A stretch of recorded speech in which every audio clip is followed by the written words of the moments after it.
You know that specific feeling when you look at your calendar, see family dinner, Sunday 5 p.m., and your stomach immediately drops through the floor?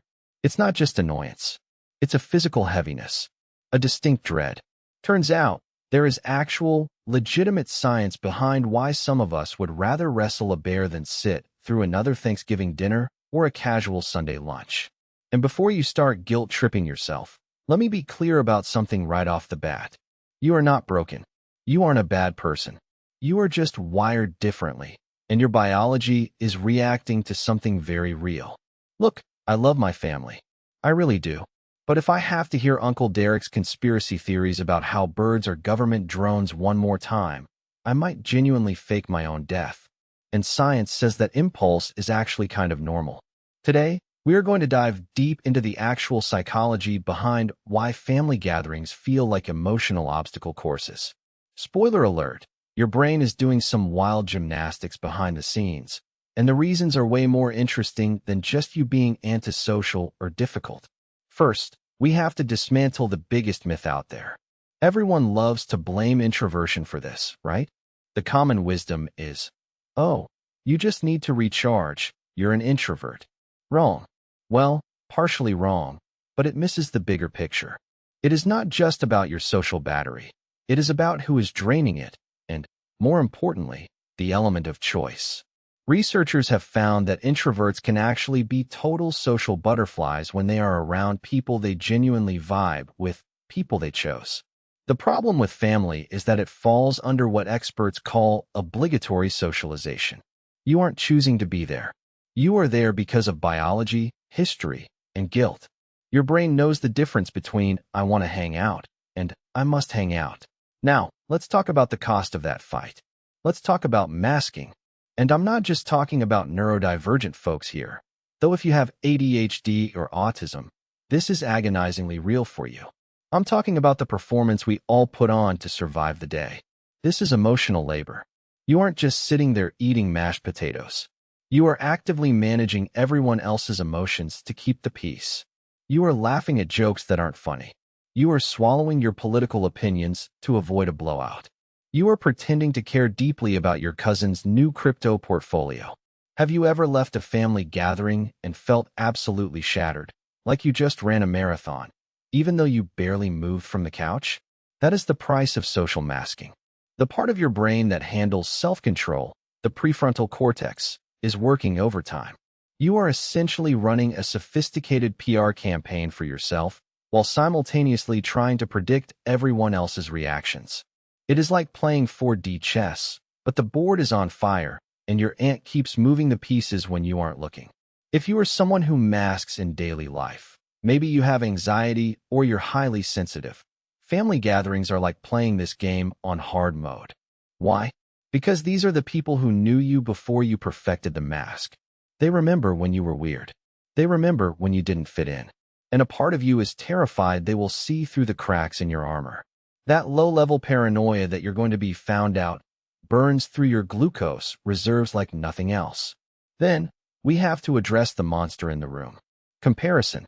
Humans are wired to evaluate themselves by comparing their status to others.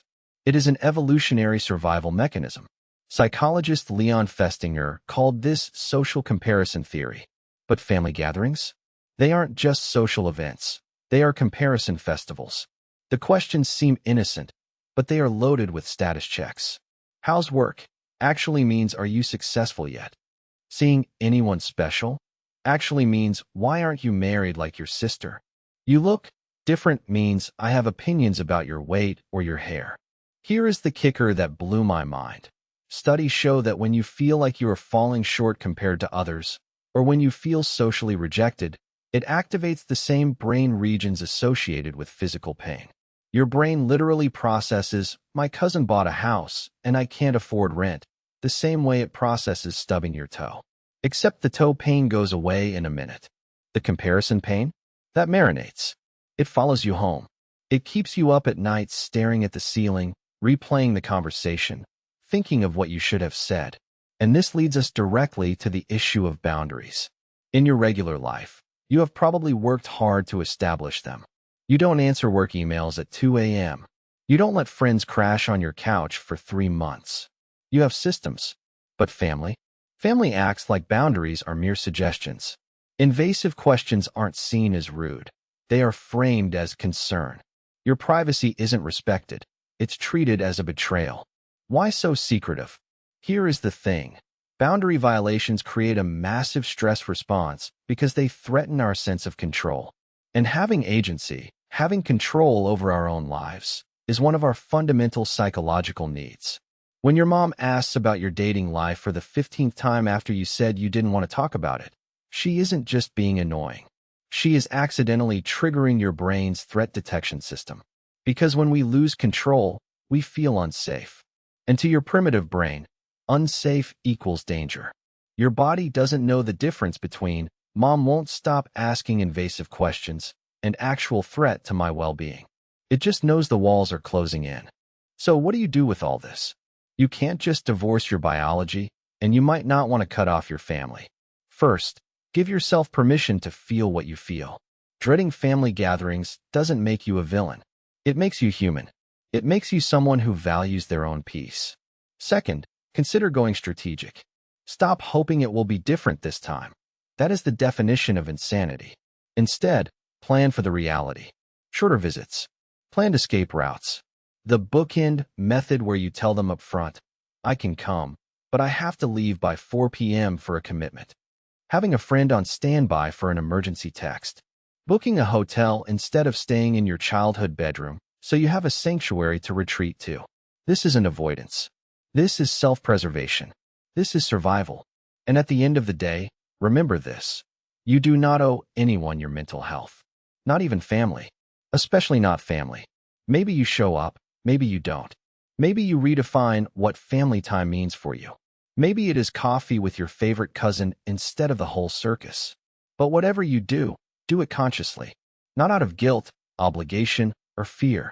Because the people who truly love you, they will understand your need for space. And the ones who don't, well, they are probably the reason you needed this video in the first place. So next time someone asks why you are being weird about the holidays, you can hit them with the psychology. Or, honestly, just send them this video and let me take the heat for you. If you want to understand more about how your environment shapes your behavior and how to bulletproof your mind against this kind of stress, make sure you are subscribed. We dive deep into the psychology of everyday life here. And trust me, you don't want to face the next family reunion without the tools coming up in the next video.